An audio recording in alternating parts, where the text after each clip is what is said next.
Chicago State on Sunday needs to be treated for what it is, a slump buster.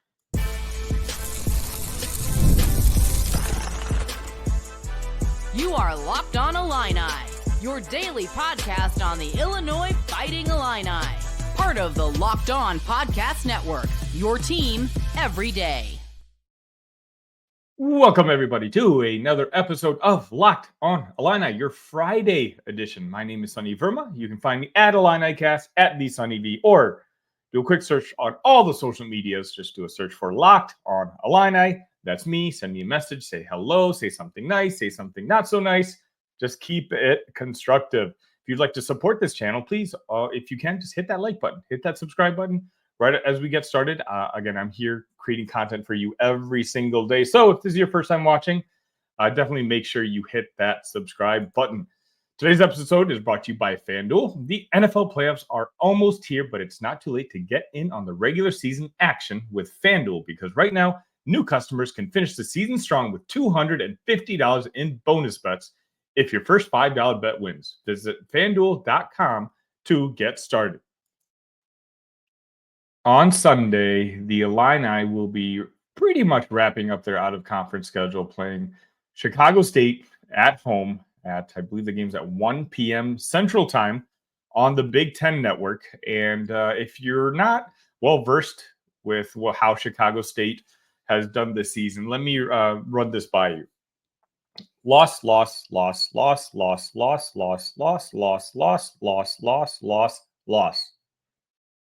Keeping track at home, that's 14 losses.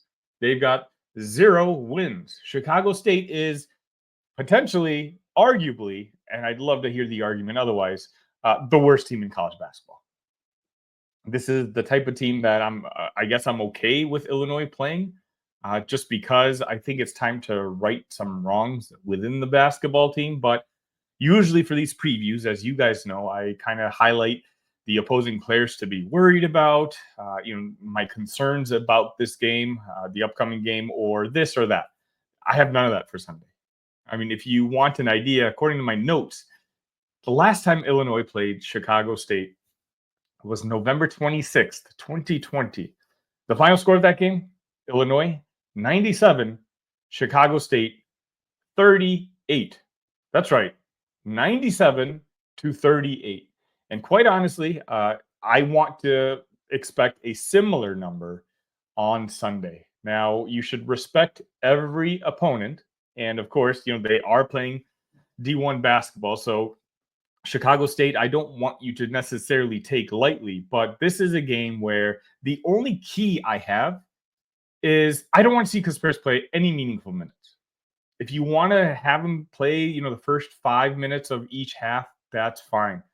Right now, once Chicago State is done, Illinois enters their Big Ten season. We're going to start off, I believe, with Oregon on January 2nd.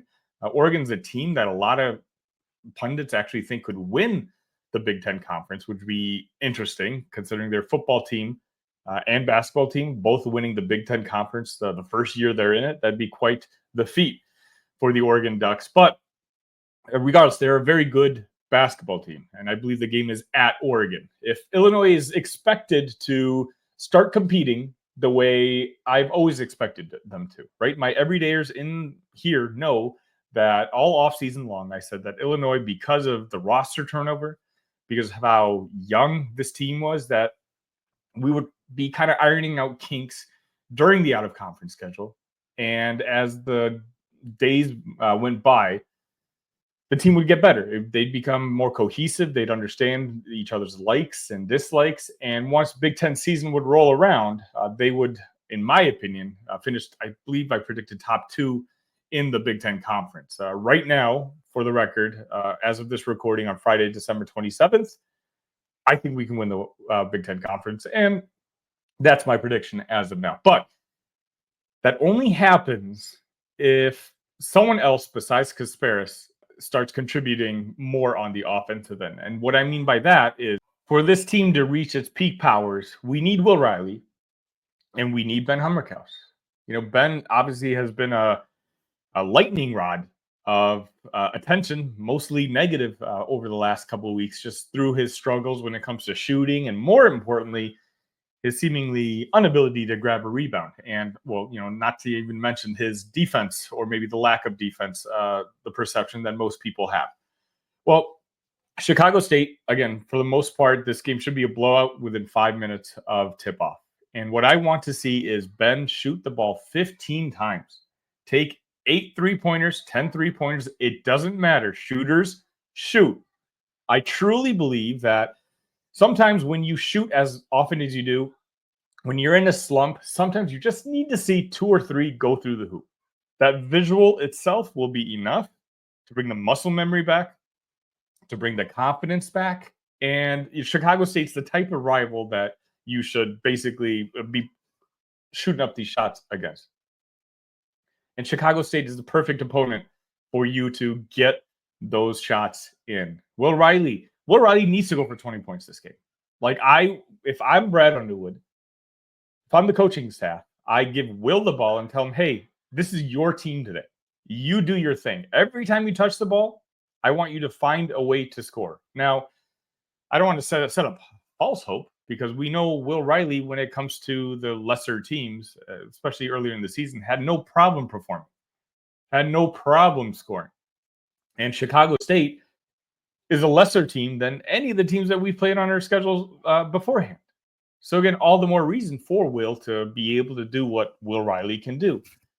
But I still think it's going to be a positive just to see him get just some confidence back.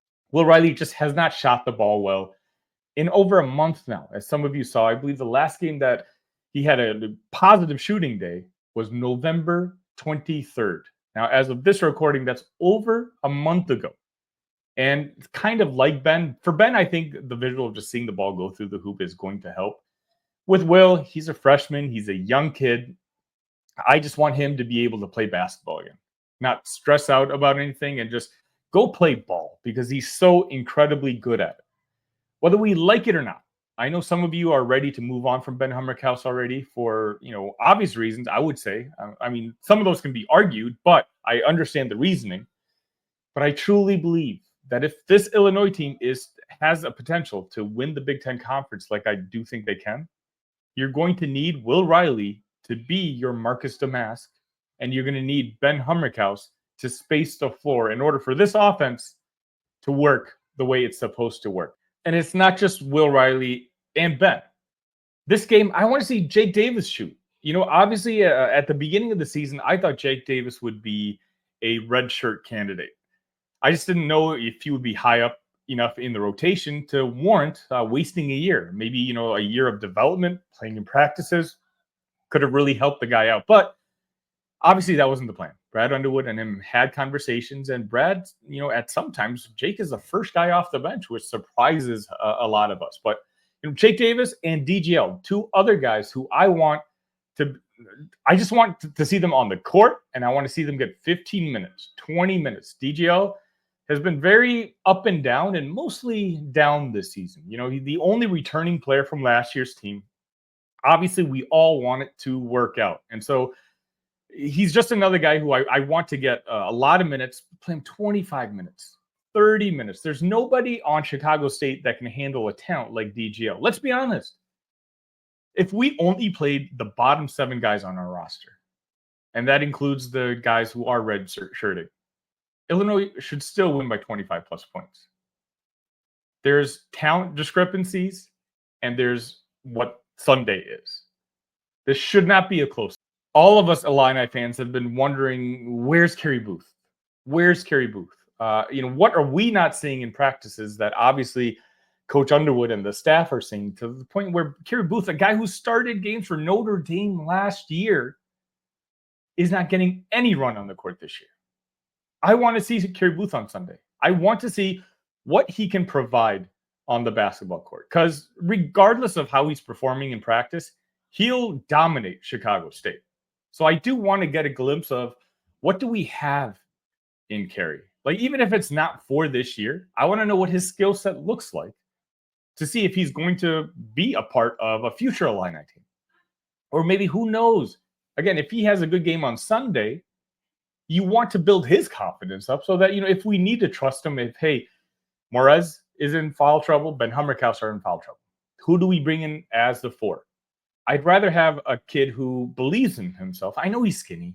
I've seen it. I know he needs to gain some weight, but the kid is skilled. He's a former 4-star player. Again, he started, I believe, 19 games for the Irish last season. He's a good basketball player. And, for one reason or another, he's not getting much runtime on the Illini this year. That has to change on Sunday. Otherwise, why schedule games like Chicago State? We know it's not going to help the net rankings.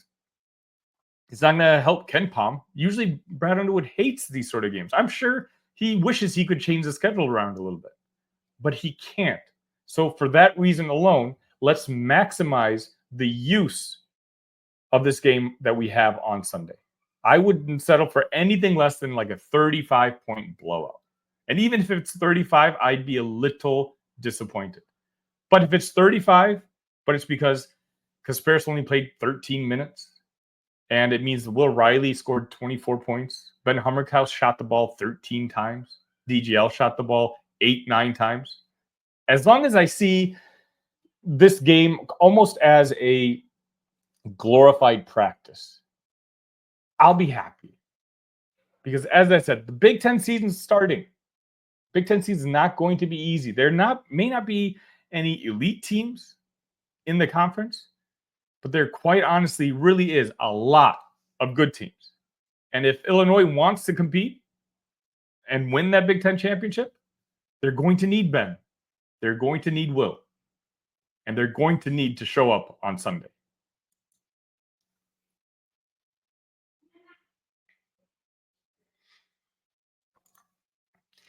Did Rocket Money help you find any subscriptions you forgot about or that you were paying for twice? That definitely happened to me. I had a few subscriptions that I didn't even realize I was still paying for.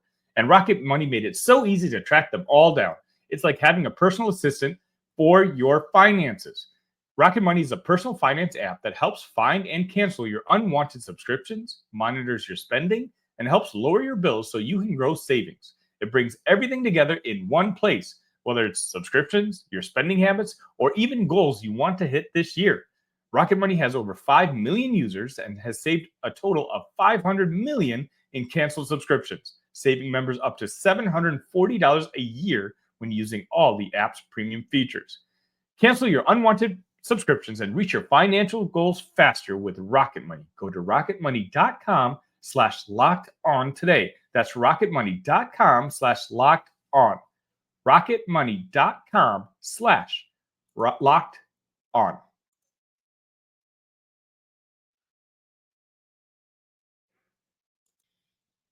Let me know what you guys think. What are your keys to Chicago State?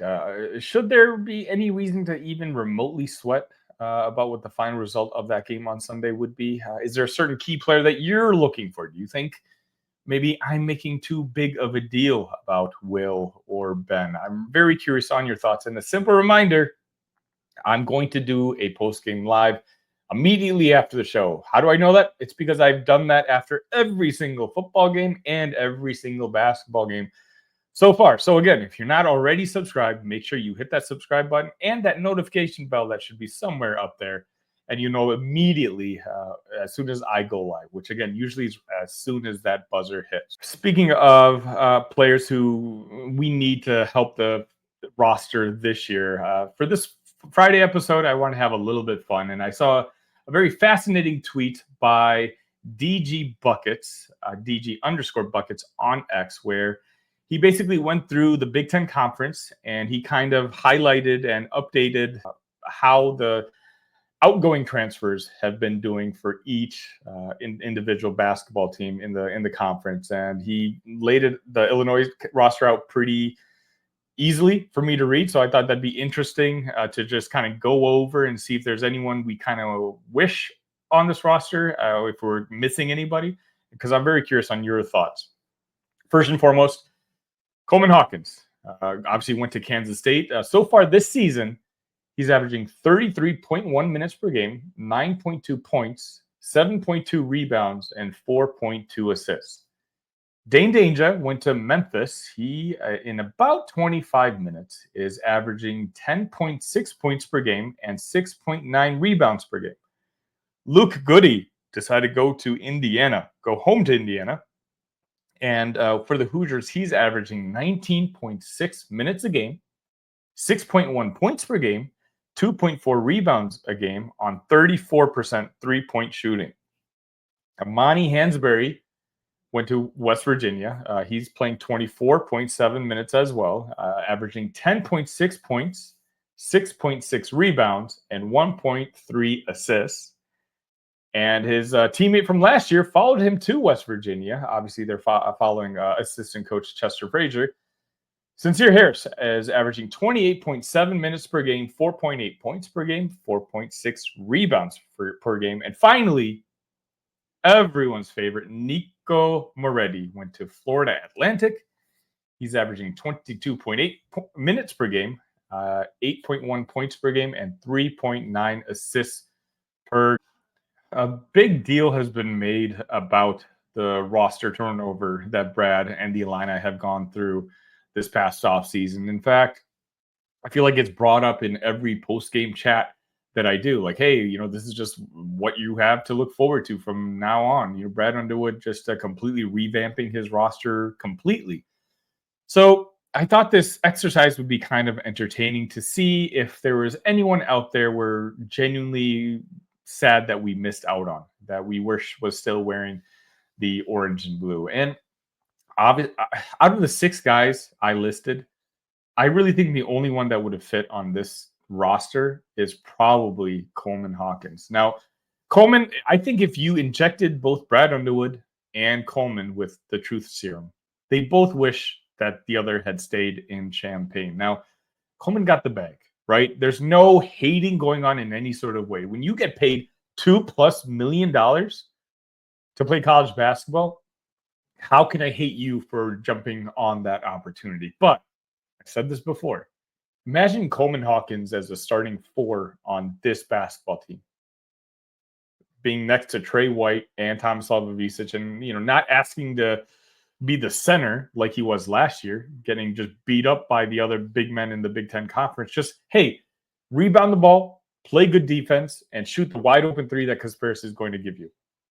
I think this, ironically enough, this team would have been perfect for Coleman's his stats or his skill base. And unfortunately, it didn't work out. And let's be honest, like, we've seen what Ben Humrichous has produced thus far. You don't think Brad Underwood wishes he had Coleman in Ben's spot? I understand, and I know some of you might say this in the chat after watching this episode. Well, Brad chose to go to sign Ben Humrichous and thereby pushing Coleman out the door. That wasn't the case. Okay, Coleman wanted to play in the NBA. And Coleman he essentially did wait until the deadline to drop out of the NBA draft. Why? Because he wanted to play in the NBA. And Brad Underwood's job is to take care of the roster for this 2024 season. And he looked at Ben Humrichous and he looked at his tape, his skill set, and he's like, that's a guy I want to have on my team. Sure. Would he like to have probably kept Coleman Hawkins? Absolutely. But what if Coleman decided to stay in the NBA draft? Then what do you do? Then Ben could have signed anywhere else at that point. And what are you going to do about the starting 4 position then? It's Brad's responsibility to honestly always make his basketball team better. And Coleman Hawkins is a very good basketball player. And I mean this with the utmost respect. I don't know if he's a $2 million basketball player. I don't know if anyone out there is a $2 million basketball player. But there's an alternate universe out there where if Coleman and the Illini could have come up with some sort of NIL agreement and he came here to sign for maybe a third of that, I think genuinely both parties would be satisfied. Luke Goody, another player who, again, the skill set probably would have fared pretty well at Illinois, but he's been here for a couple seasons now, right? And so we kind of saw what we got out of it. I was expecting Luke to be a huge factor in Bloomington. I'm actually shocked he's not playing better, but I'm at the same point not shocked. Indiana is a disaster. And, they're going to be going through a coaching change very, very soon. The other guy who I know is going to be mentioned a lot, and maybe I should have mentioned as a guy who, we probably could have used, is Amani Hansberry. But if you understand the reasons for Amani Hansberry leaving, I don't know if you can put that one on Brad. Amani and Sincere were recruited by Chester Frazier. And once Chester decided that Illinois was no longer the spot for him, they decided to follow Chester. I don't think it necessarily had to do with a bad experience at Illinois. I think Amani just simply, wanted to go and follow his coach. Here, would Amani have had a role on this basketball team? Yeah, he would have. But another way to look at it is he probably would have been taking up Morez's minutes. Because next to Tomislav, you need a shooter. So Ben would still need to start at 4. Amani's not a shooter. Amani's a quality rebounder. And, he's a pretty big physical guy, but he's not a shooter. So if anything, Amani, in my opinion, would be eating up on Morez Johnson's minutes. And I don't know if anybody on Illinois outside KJ is more productive per minute on the floor than Morez Johnson. And there's no one who I'm more excited to see in future years on this Illini team than Morez Johnson. So, ultimately, this is also one of those situations where I think for Sincere and for Amani, playing at the level of West Virginia is best for their games. And it's they're playing 25 minutes a game each.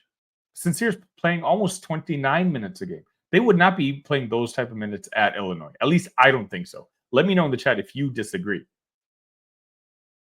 But this is just one of those situations where, again, I get bombarded with this. And again, I don't mind because I enjoy the engagement. I enjoy the interaction. I enjoy the fact that you guys care enough to make these comments in the chat. There's a lot of talk about, look at all the guys that Illinois let go. And that, of course, we're super young and that's what super young teams do. But it's Brad's fault because he kicked a lot of guys off the team. That's not what happened. There's context behind each and every one of these guys leaving. And now that I'm reflecting, again, on December 27th, out of the 6 guys, there's only one guy I miss. And even looking into his circumstances, as I described before, it just wasn't going to work at Illinois. $2 million is just too much money. And Coleman Hawkins, again, waited until literally the deadline for the NBA draft, which Brad, it would be very irresponsible for him to do, to wait that long. And the other guy's Amani Hansberry, who would have been a good role player on this basketball team. But I think we have a future breakout star at his position. And I'm kind of glad that Morez Johnson is the one getting those minutes. But again, that's my opinion. I want to hear your thoughts. Is out of those 6 guys that I'm talking about, is there anyone that you're missing that you think that Illinois regrets having let go? I'm very curious. Let me know.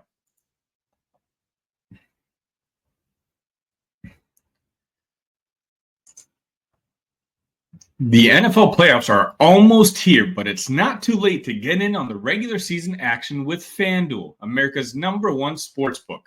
Because right now, new customers can finish the season strong with $250 in bonus bets if your first $5 bet wins. FanDuel has so many ways for you to pick up a W. I love betting on which players score a touchdown and how many points each team will score. It's thrilling. Not only can you bet on who will win the game, but FanDuel also has bets for which players will score a touchdown or how many points each team will score. Just visit FanDuel.com to join today. That's FanDuel.com for your chance at $250 in bonus bets. Make every moment more with FanDuel, an official sportsbook partner of the NFL.